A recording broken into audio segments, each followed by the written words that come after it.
Sosok Ita, guru buat laporan palsu hilang uang 210 juta rupiah, terlilit utang jatuh tempo. Fakta mengejutkan terungkap dalam kasus pencurian uang 210 juta yang dilaporkan wanita di Batam Rosma Yulita 46 tahun, ke Polsek Sekupang, Senin, 14 Juli 2025, lalu. Ternyata kasus pencurian uang ratusan juta yang dilaporkan warga Tanjung Riau Kecamatan Sekupang Kota Batam tersebut saat mobilnya tengah parkir di kawasan KFC Tiban, tak pernah terjadi alias bohong. Tak sampai di situ, Rosma Yulita alias Ita rupanya tak menarik uang 210 juta dari Bank Bukopin Nagoya di hari itu, seperti dalam pengakuan sebelumnya.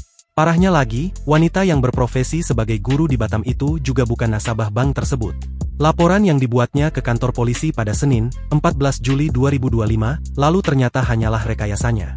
Padahal informasi kejadian pencurian uang sebanyak 210 juta di Batam dalam mobil itu sudah viral dan menjadi atensi warga Batam. Ita terungkap sengaja merekayasa cerita pencurian uang, motif sementara yakni karena ia terlilit utang besar yang sudah jatuh tempo. Laporan palsu, fiktif, ungkap Kapolsek Sekupang, Kompol Hipal Tua Sirait melalui Kanit Reskrim, Ibtu Ridho Lubis, Rabu, 23 Juli 2025. Kepastian laporan tersebut fiktif terungkap setelah penyelidikan mendalam oleh jajaran Polsek Sekupang. Polisi telah memeriksa rekaman CCTV di lokasi kejadian dan tidak menemukan tanda-tanda mobil Suzuki Ignis warna oranye milik pelapor sudah dibobol.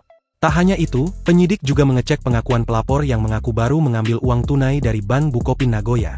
Namun hasil konfirmasi ke pihak bank justru berbanding terbalik, pelaku tidak ada melakukan transaksi. Lebih jauh, Ita saat memberikan keterangan kerap berbelit-belit.